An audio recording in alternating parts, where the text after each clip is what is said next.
Hello friends, one of the reliable ways to kill the generator is to do reversals, that is, to rearrange the wires that came from the battery.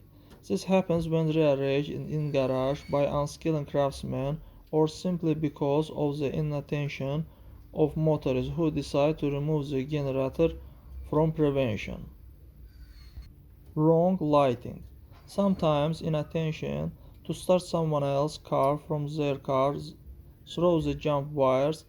Drivers get confused and harm their vehicle. If the connection sequence is incorrect, and even with the engine running, it's guaranteed that the generator, or rather the diode bridge, will fail.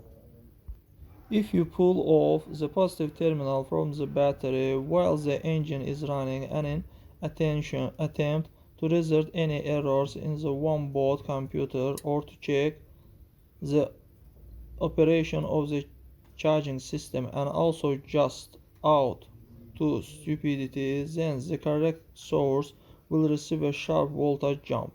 Relays may fail as well as other electronic systems such as fuse for heating or head optics. Possible failure of the voltage regulator of the electrical equipment of the car.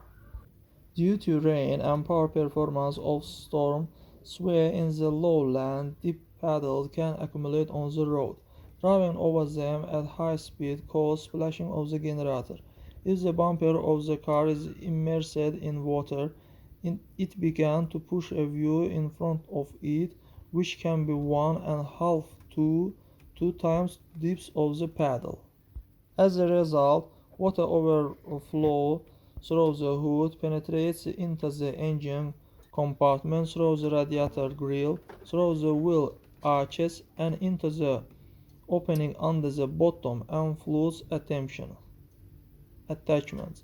Water can even get into the inner system, which threatens water harm, but most often it's the generator that suffers from such buzzing.